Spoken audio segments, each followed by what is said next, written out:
Buenos días. En el principio de este año, em, Gimel, habíamos hablado que las primeras parshiot, se dice que la primera parsha Bereshit es muy chévere, muy alegre, porque empieza con la creación del mundo, cuando Hashem se entrega y revela en el mundo. Pero después termina un poquito triste porque termina con la generación de maldad, egoísmo, la generación que nos lleva a la parasha siguiente, Noah, que empieza triste, pero por lo menos termina feliz porque Abraham nace. Y después, Lej Leja, es la parasha feliz porque vivimos todos los días con Abraham. Pero es Lej Leja, Vayerá, seguimos viviendo con Abraham, Jaya y Sará, ni hablar, es Sará. La semana que viene, esta semana, ya empezamos con Jacob. Y la semana que viene también, y así sucesivamente. El que no ocupa mucho espacio textual en la Torah es Yitzhak. Si bien la Kedat Yitzhak es súper relevante, súper importante, la decimos todos los días en la tefila, y es central en el judaísmo, realmente Isaac fue bastante pasivo. El cuento es más sobre Abraham, es más, es la 10ª prueba de Abraham, no de Isaac. No quiere decir que Isaac no tuvo una participación importante, no sabía lo que estaba ocurriendo, claro que todo eso lo sabemos, pero es la 10ª prueba de Abraham. En el cuento donde Isaac bendice a Jacob y todo el cuento ese de que se disfraza y todo, otra vez, Isaac está ahí, pero el cuento no es de Isaac, es de Rivka y Jacob. ¿Cuáles cuentos realmente tenemos que son de Yitzhak, donde él es el protagonista, donde él es el que asume el rol principal en la Torá? Realmente no hay mucho. Hay una cosa, lo hemos hablado todos los años, pero es esencial. Y este año lo vamos a profundizar un poquito más. ¿Qué nos dice sobre Yitzhak? Yitzhak cavaba pozos. Primero cavó los pozos de su papá, Abraham. ¿Qué quiere decir? Abraham había cavado pozos también, entre las 1000 otras cosas que hizo. Y tuvo un problema con la gente de Abimelech. Hizo un pacto en uno de los pozos inclusive. Pero eventualmente esos pozos fueron tapados. Vino Isaac, destapa los pozos de Abraham y empieza a seguir cavando sus propios pozos. Y cava un pozo y hay una pelea con sus vecinos que dicen que no, será tú el que lo cavó, pero lo cavaste en nuestro territorio, así que nuestro es. Y con el segundo pozo también, hasta que por fin el tercer pozo, Rehobot, no hay pelea y todo está tranquilo, todo está en expansión. Rahav, con mucha tranquilidad, todo el mundo entiende que es de Yitzhak, y después, según muchas opiniones, sigue cavando pozos más. Pero el punto es que a qué se dedicaba Yitzhak, a cavar pozos. Tantos cuentos interesantes que tenemos con Abraham, desde todo, o sea, tantos midrashim, tantos cuentos, con Jacob también, y con Yitzhak hay poco. Y sin embargo, hay un medrash que mencioné, no me acuerdo si hace un año, hace dos, hace tres. Em, Eso es lo que pasa cuando uno hereda un shiur, que aquí la culpable de este shiur es Mati, porque lo heredé de Mati. ¿Y cuántos años? Mati estaba dando este shiur antes que yo lo heredara, cuando llegué a Caracas, que creo que me agarró desprevenida y me dijo el shiur, hoy lo das tú. ¿Cuántos años diste tú el shiur con mi mamá, Mati, aquí? Bueno, muchos. El punto es que cavar pozos en la Torá no es solamente una búsqueda de agua para beber. Implica algo mucho, mucho, mucho más profundo. ¿Qué es lo que implica? Implica una búsqueda más profunda que lo que está a simple vista. Hay un mamar del Alter Rebbe en Sefer Torah Or que menciona los psukim de esta Torah, de esta parashá, donde dice que los Yitzhak y sus sirvientes estaban ocupados cavando pozos. Y dice que efectivamente Vaimtzeu Sham Be'er Maim Chaim, y encontraron ahí un pozo con agua viva, así se llama las aguas que vienen de debajo de la tierra. Y el Alter Rebbe hace un stop y menciona otros pozos. Menciona en Parshat Hukat, en el desierto, cuando Bnei Israel estaba yendo desde Mitzrayim hacia Eretz Israel. Hay un Az Yashir famoso que leemos en Parshat Beshalach, que es el Az Yashir Moshe. Lo decimos todos los días, la canción que cantó Bnei Israel al cruzar el Yam Suf. Pero hay otro Az Yashir que está en Hukat, que es sobre los pozos. Los pozos que cavaron, ahí dice Sarim, hay diferentes opiniones a qué se refiere. Muchos dicen que se refiere a los avot que ya habían cavado los pozos para eventualmente a Israel poder tener acceso a eso. Pero, ¿cuál es el significado tan profundo de estos pozos? Que no solo nuestros avot se dedican en sus vidas a cavarlos, y también los pozos de agua son centrales en todos los matrimonios de Am Israel al principio. Tenemos que Jacob encuentra a su esposa Rachel en un pozo. Moshe encuentra a su esposa Zipora en un pozo.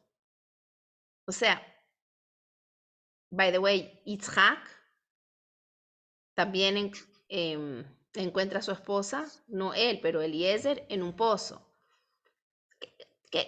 ¿Qué tanto es importante los pozos? Y hay que entender entonces, para entender la importancia de los pozos, de dónde vienen los pozos. Porque ¿qué es un pozo? Un pozo significa que había un lugar que era tierra, plana, y no había agua. Y entonces, ¿qué hiciste? Agarraste una herramienta, con la herramienta cavaste hasta que encontraste un pozo. Estaba escuchando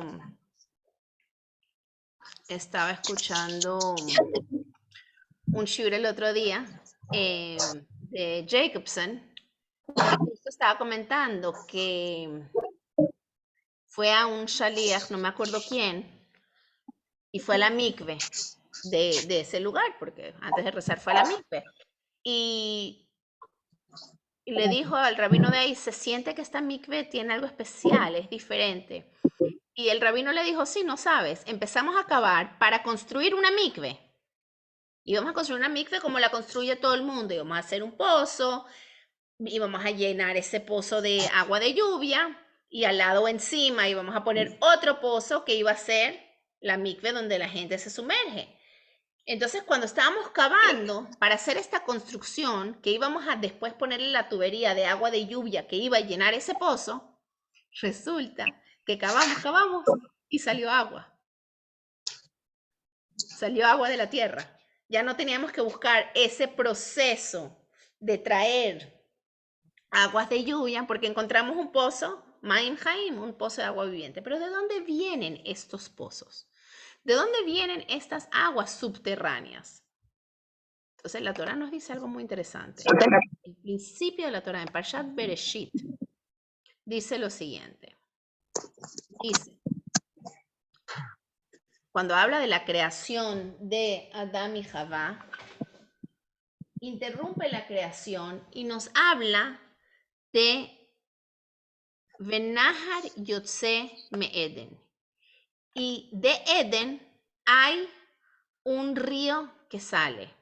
Lehashkot et Hagan, para regar al Gan, al jardín. O sea, de Eden sale un río. Ese río riega Gan Eden, el jardín de Edén. Ya pareciera que son como que dos lugares diferentes. Y de ahí, Benahar Yotze Me'eden Ashkot, y de ahí, Mishami Pared, Vehayale Arbarashim. Y de ahí se divide en cuatro, se llama cabezas, pero la idea es en 4 bifurcaciones, se diría. Ustedes corríjanme. Entonces se llaman Pishon. Vertientes. Vertientes, gracias. Vertientes. Perfecto. Ustedes, o sea, en cuatro ríos, pues. Entonces, estos 4 ríos se llaman Pishon, Gijón, Hidekel y Pras. ¿Ok? Y hay discusiones sobre cuáles son estos 4 ríos exactamente. Pishon, de acuerdo a Rashi, es el Nilo. Gijón, hay todo un debate. Hidekel, según la mayoría, es el Tigris. Y Pras, según la mayoría, es el... ¿Cómo se pronuncia? Eufrates. Éufrates. Éufrates, gracias. Me acuerdo la primera vez que escuché el nombre en inglés, me costó aprendérmelo porque ya me lo había estudiado en hebraica, en español, y ahora ya no tengo un mishmash en la cabeza, ya no sé cuáles pronunciaciones son las que me aprendí de chiquito y después las que tuve que reaprender. Anyways, el punto es, estos son los 4 ríos. Pishon, Gijón, Hidekel y Pras. La Gemara dice algo muy interesante. La Gemara dice que el Pras, este último río, no es un cuarto río que se divide y que proviene del primer río que sale de Edén, sino que es el mismo primer río. O sea, el primer río sale de Edén, después se divide en Gijón, Pishon, Gijón, Hidekel, y lo que llaman el cuarto río no es una cuarta división, sino es el original. Tanto así que la Gemara da un ejemplo diciendo que si alguien hiciera un juramento, que no sé por qué lo haría, que no voy a tomar del Pras, del río Pras, o sea, no voy a tomar agua del río Pras. No voy a tomar agua del río Pras. Si alguien hace ese juramento, no puede tomar ningún agua de todo el mundo. O sea, no hagas ese juramento. Porque es el agua original que sale de Edén. Y que se divide. Y que todas las aguas del mundo vienen de ahí. Entonces, ¿qué es lo que estamos diciendo? Que de Edén hay un río que sale. Riega Gan Eden y después es lo que le va a dar agua a todo el mundo. Por eso dice Hanar, Harevi, Hu Pras. Hu Pras es el original. Eso es lo que dice la Gemara.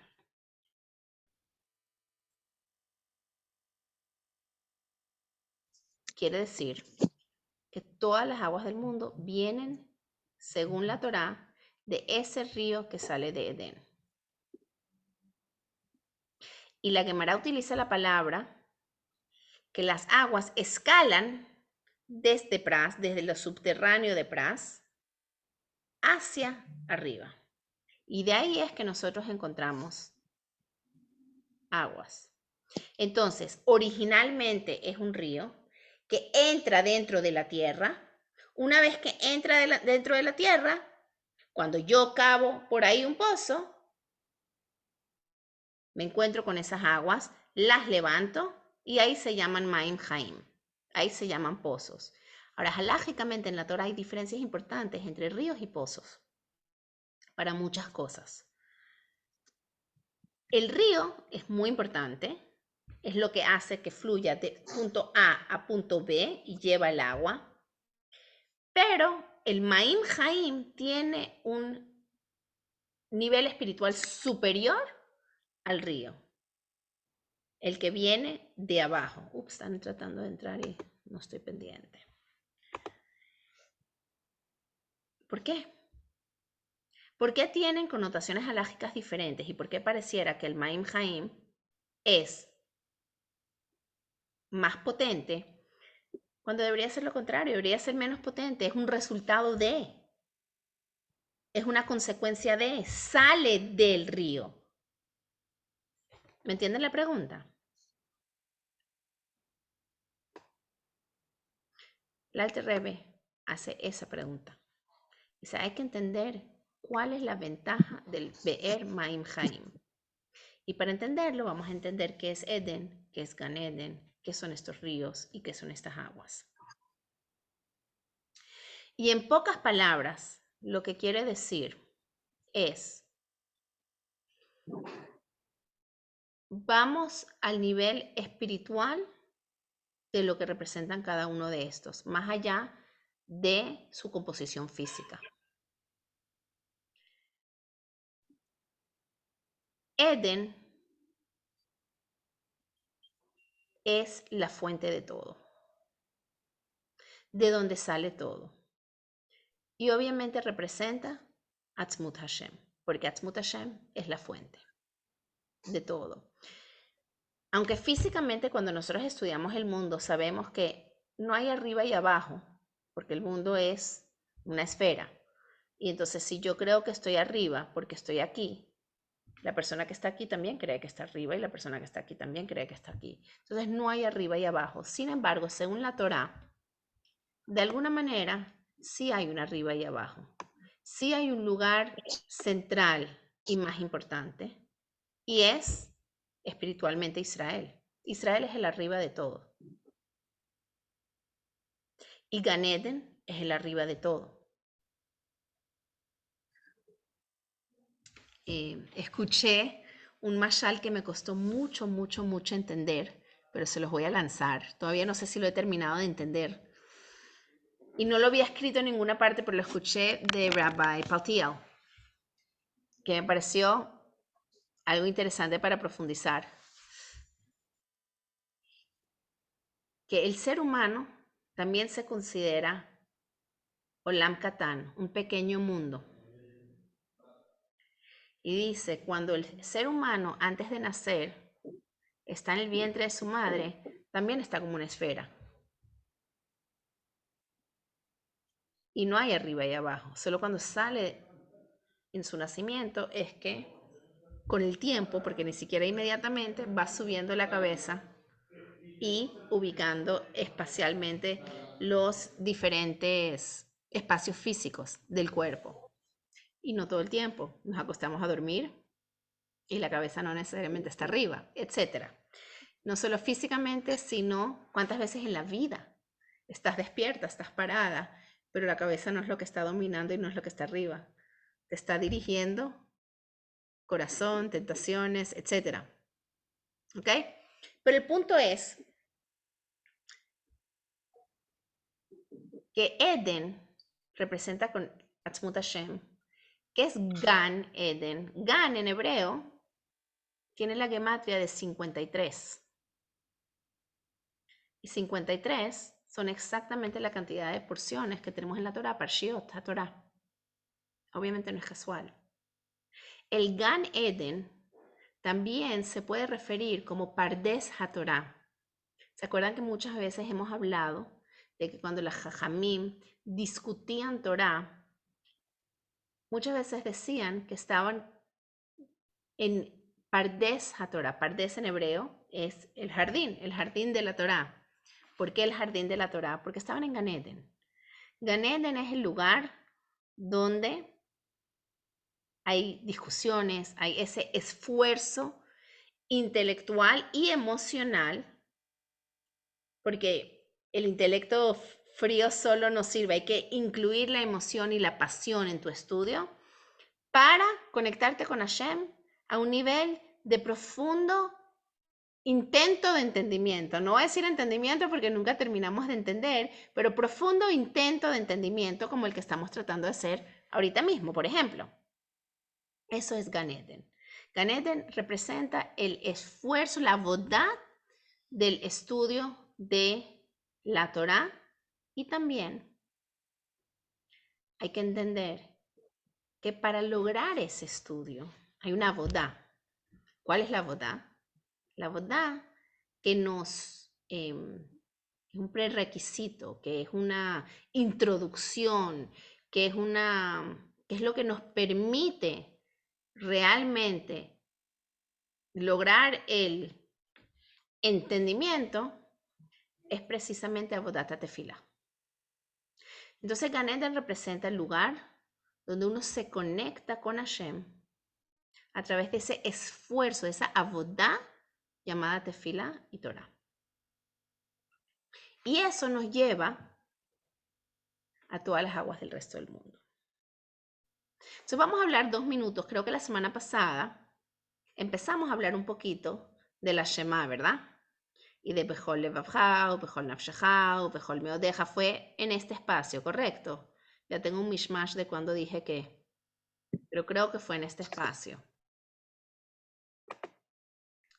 No me suena, Hani. ¿No? No hablamos de los 3 niveles de Bechol Nafsheja, Bechol Meodeja, Bechol Ve'ahavta Hashem Elokeja, Bechol. Sí, ¿Sí lo hablamos? sí, Ok, yo pensaba. sí. Gracias. Ok, Esthercita, te va a tocar. Creo que no viniste la semana pasada. Y te debo la... Ah, no, sí te mandé la Pero lo grabación. escuché. Sí, sí te mandé la Sí, sí. grabación. Tengo que volverla a escuchar. Toca volverla a escuchar, sí. Anyways, una de las preguntas que se hace sobre la Shema es que realmente está fuera de orden. ¿Qué quiere decir que está fuera de orden? Nosotros decimos Shema y Ve'ahavta, ¿verdad? Para introducir la Shema. Después pasamos a Ve'ayim Shamoa y después vamos a Vayomer, ¿verdad? Pero estructuralmente, en las parshiot de la Torá, esos son párrafos que aparecen en la Torá. Pero decimos primero Beit Hanan, después Ekev y después Shlach. Están fuera de orden. Y Rabbi Yehoshua ben Korja pregunta, ¿por qué no está en el orden como está en la Torá, en el Sefer Torá, los Hamishah Homshei Torá? ¿Por qué nuestros Jajamim, cuando establecen la tefilá, la establecen fuera de orden? Y dice, porque primero empezamos con Kabbalat Ol Malchut Shamayim. Primero hay que conectarse con la humilde aceptación de Hashem Elokeinu, Hashem Echad. O sea, simplemente Ve'ahavta Hashem Elokeja con todos esos 3 niveles que hablamos la semana pasada. Y solo después podemos pasar al Ve'ayim Shamoa y al Vayomer, que es Kabbalat o el Hamitzvot, que es la aceptación de las mitzvot. ¿Pero por qué? ¿Por qué tiene que ser ese orden así? Why? Claro, superficialmente podemos decir, bueno, porque no vas a cumplir mitzvot si no sabes para quién las estás cumpliendo, o sea, con quién las estás cumpliendo. Entonces, primero tienes que tener una relación con Hashem para después hacer las mitzvot. Pero obviamente esa es una explicación bastante superficial y vamos a tratar de ahondarla un poquito más. El Alter Rebbe explica qué significa realmente Ol Malchut Shamayim. Hay que entender qué significa ese Kabbalat Ol Malchut Shamayim. Y tratando de resumir un mamar bastante profundo y bastante complejo, y que confieso no terminé de entender, pero Estoy tratando de compartir lo que logré agarrar del mamar. Dice que para Emunat en Ahdut Hashem implica varios conceptos que hay que meditar sobre ellos. El primer concepto que hay que meditar es Shehu HaMehave Kol HaOlamot. Yud Kei Vav Kei, que es el nombre de Hashem, que nombramos en la Shema, ¿verdad? Shema Israel Hashem. Cuando decimos Hashem, nos referimos al nivel de Hashem o el nombre de Hashem, que es Yud con la Hei, con la Vav, con la Hei, que no lo pronunciamos y decimos Yud Kei Vav Kei o Hashem. O cuando estamos rezando, lo llamamos con el nombre Adonai, que lo estoy diciendo correctamente porque estamos estudiando Torah y estamos tratando de explicarlo para explicarlo correctamente. Pero no es lo que ahí dice. Ahí no dice Aleph, Dalet, Nun, Yud. Ahí dice Yud, Kei, Vav, Kei. Pero no pronunciamos ese nombre. Ahora, una de las explicaciones de ese nombre, creo que lo comentamos la semana pasada, es Shehu HaMehave. Viene la palabra que trae en existencia a todas las creaciones. Vekula Kamei Lo Hashiv. Y todo ese mundo, en su presencia, no tiene separación, no tiene identidad propia, no tiene ningún tipo de significado. ¿Por qué? Kikulohad. Porque todo es uno. Hashem y el mundo es una sola cosa. No hay fragmentación, no hay separación, no hay divisiones, no es, bueno, yo estoy aquí sirviendo a Hashem que está allá. O sea, todo está interconectado, es una armonía que es una sola cosa. Es decir, Hashem no es una realidad para nosotros. Hashem es la realidad. Y nosotros y el mundo es parte de esa realidad que es Hashem, porque así Hashem decide definir qué va a ser el mundo. Ahora, estos conceptos son tan fáciles de decirlos con la boca y tan difícil de verdad interiorizarlo. Porque si lo interiorizaríamos de verdad, no habría tristeza, no habría dolor, no habría dificultad, pero sí lo hay. Sí lo hay porque de alguna manera, por más de que yo trato de decir estas palabras y decírmelas y meditar sobre estas palabras, realmente, de alguna manera yo sí me siento yo y me siento aparte. Soy la única. ¿O hay alguien que se siente como yo?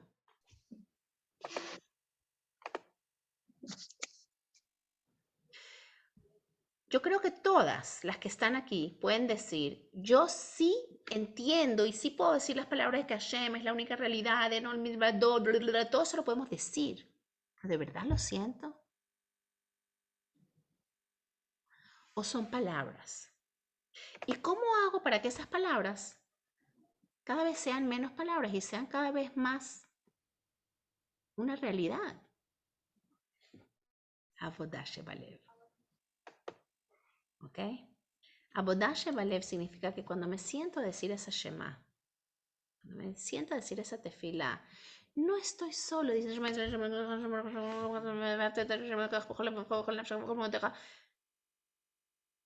no solo estoy diciendo palabras.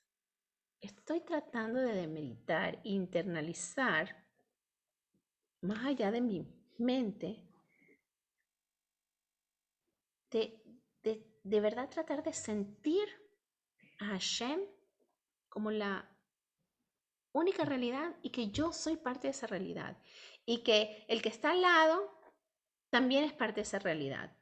Y el que está al lado, que ahorita me está cayendo malísimo, es parte de la misma realidad de la que yo soy misma parte. O sea, no me puede caer malísimo. Eso es como decir que mi dedo me cae mal. Que una parte de mí me cae mal. Eso no existe. Que tengo un problema con una parte de mí. Ojo, a veces, ¿sabes? El cuerpo, como dicen, le pega el alma, ¿no? El almanaque. Hay veces que me duele mi dedo o me molesta o que quisiera que no estuviera así, pero no me quiero deshacer. Lo que quiero es que deje de doler. Lo que quiero es sentirme bien con mi dedo, no eliminar mi dedo, no pelearme con mi dedo. Entonces, Shema es aceptar con verdad el Kabbalatol. Dicen que la diferencia entre un dueño de una empresa y un empleado es que el dueño siente a su empresa. El dueño no se desliga de su empresa, se va a dormir en la noche y sigue pensando en su empresa. Y está de vacaciones y está preocupado por su empresa. El empleado no. Puede ser que el empleado trabaje más duro, pero llega a su casa y no tiene la misma intensidad de preocupación que el dueño.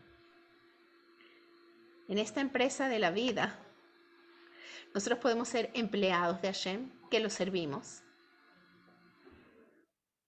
o nos podemos sentir parte de Hashem, que es nuestra empresa.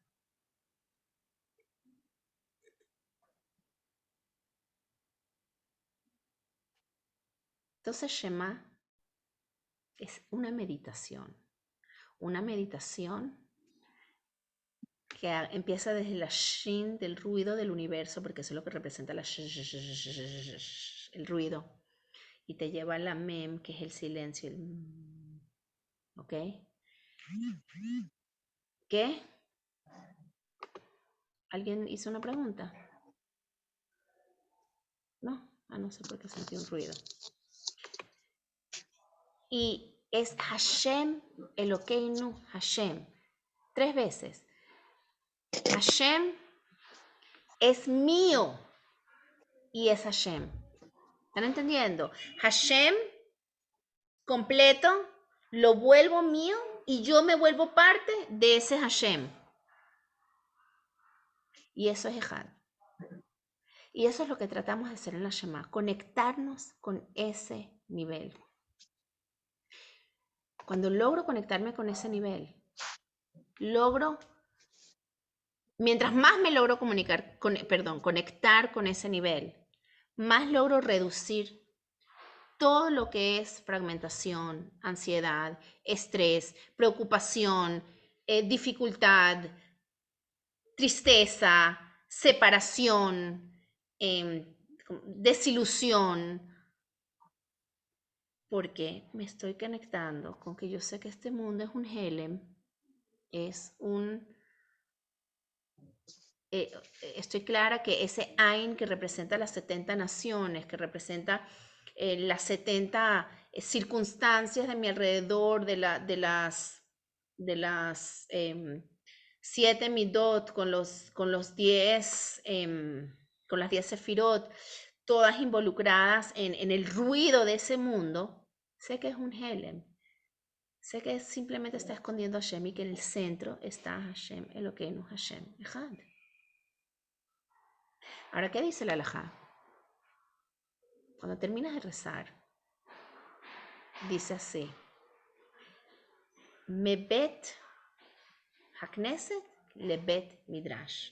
Cuando ya tienes ese Kabbalat Ol, cuando ya tuviste ese, puede ser que por un segundo esa conexión real con Hashem, no puedes dejar que se te esfume.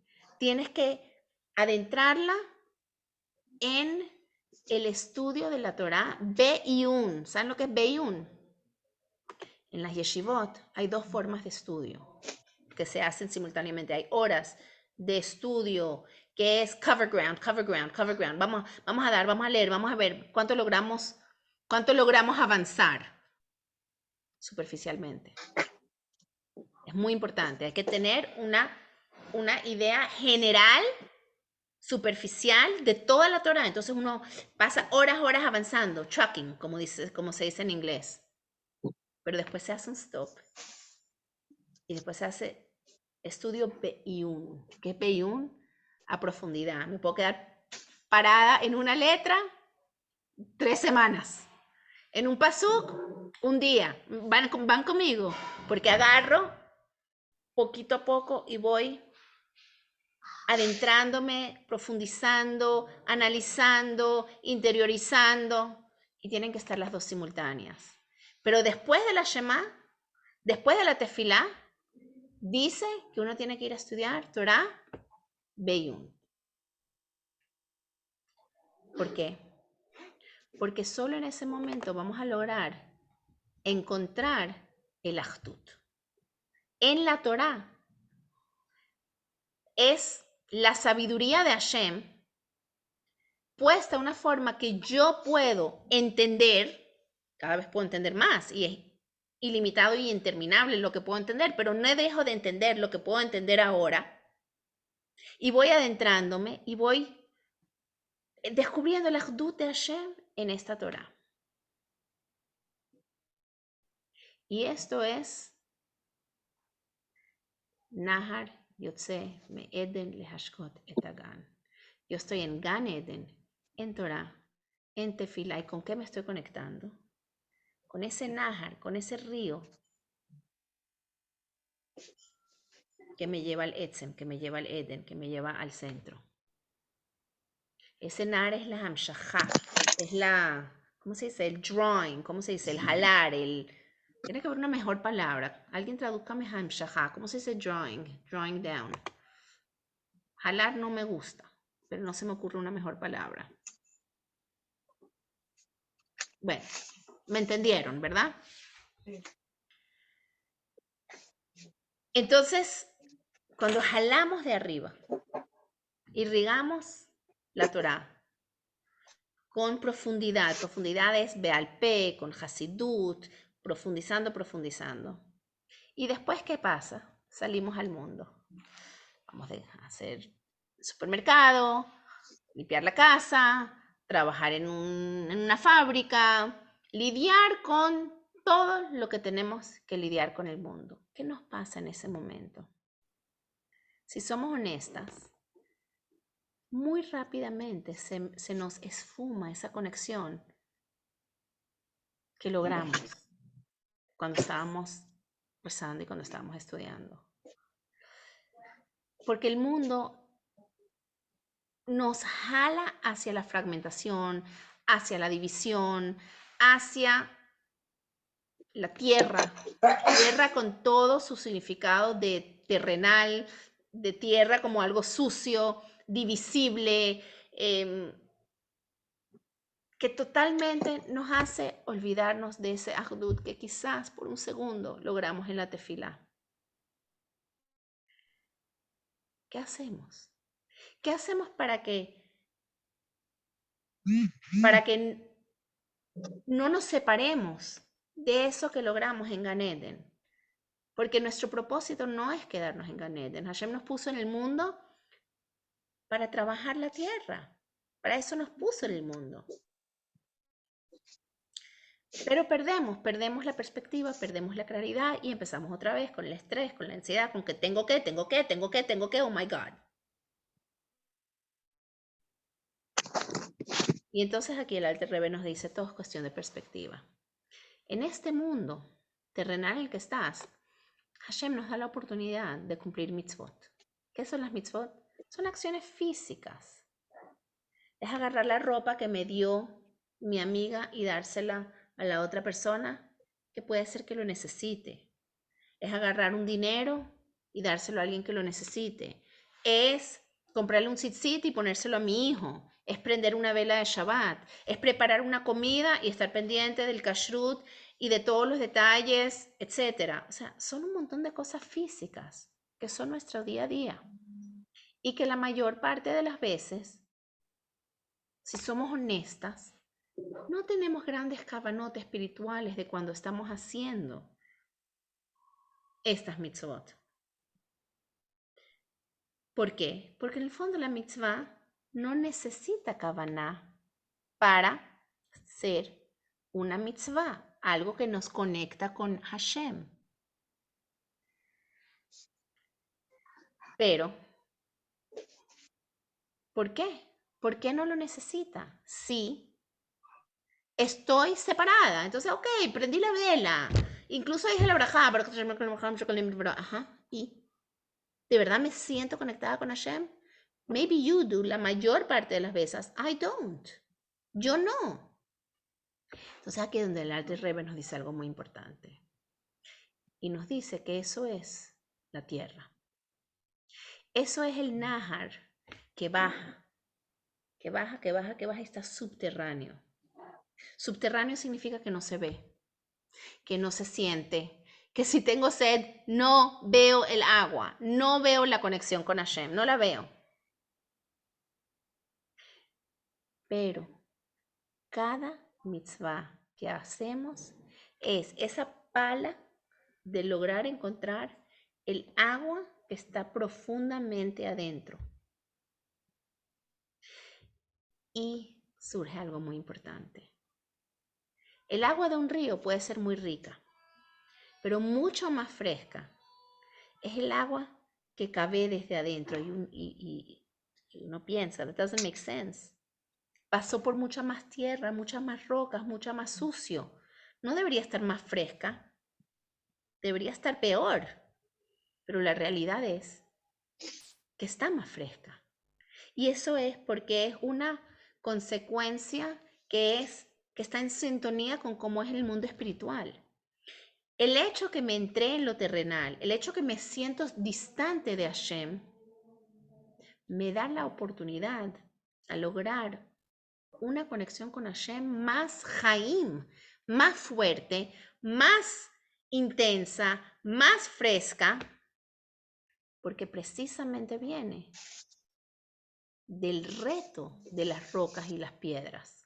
Todos sabemos que en la vida uno quiere un crecimiento paulatino y tranquilo, sin retos. Y lo pedimos todos los días. Alte bien, ulidein y sayón. No me des pruebas, Hashem. De verdad, no me las des.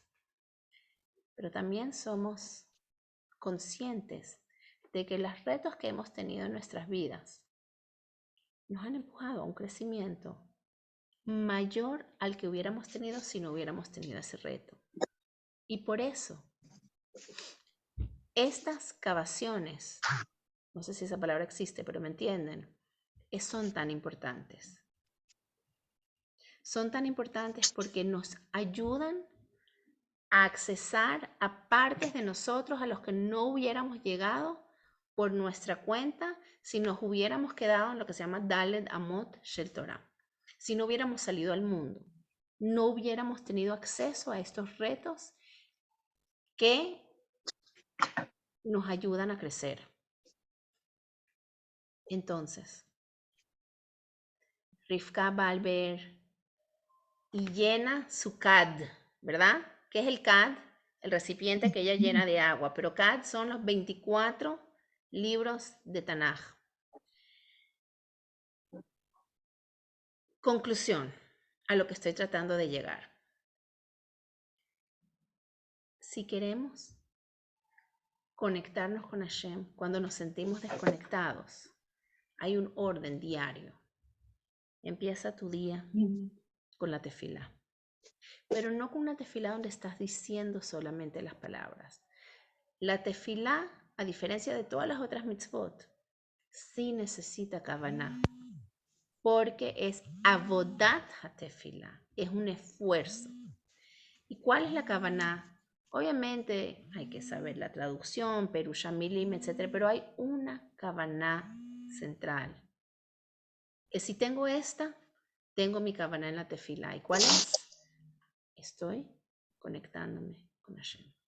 Estoy conectándome con mi Etzem. Soy parte de Hashem. No soy algo separado. Y después hay que estudiar un poquito. Hay que nutrir nuestra alma. Y entonces cuando salimos al mundo y enfrentamos nuestro día a día, lo que nos separa de Hashem no lo vemos como un reto. Perdón, no lo vemos como un obstáculo, sino como un reto que nos va a ayudar a crecer y a conectarnos con Hashem más. No a obstaculizarnos, sino a pass through this. Voy a conectar con ese Shema y con ese estudio que hice esta mañana y eso me va a dar la fuerza de que en mi día yo no me desconecte de Hashem. Ahora, ojo, como acabo de decir al principio, tan fácil de decir aquí. Pero si Hashem nos los enseña, es porque podemos.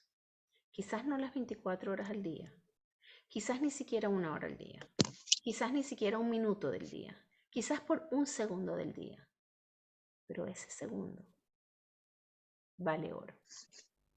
Ese seguro es Ma'im Haim. Y cada vez con el tiempo la idea es lograr que esos segundos crezcan y crezcan y crezcan. Con humildad y con tranquilidad. Porque esa humildad y esa conexión nos traen a Simcha. ¿Cómo lo sé? Porque Yitzhak, que era el que cavaba los pozos, es el que lleva el nombre de Tzchok, de alegría, de risa. El año pasado hablamos que precisamente por esa actitud él podía ver el bien incluso en su hijo Esav. En las circunstancias, en los disappointments de la vida, él podía encontrar el tzchok y la alegría. Y nosotros somos sus herederos. Y él nos enseña a hacerlo. Entonces, podemos lograr con este esfuerzo, que es un esfuerzo muy grande, pero termina con la alegría, con el tzchok y la alegría final que va a ser con la llegada de Mashiach. Iba a decir muchas cosas que no me dio chance de decir, pero creo que más o menos resumí un poquito este mamar. ¿Alguna pregunta?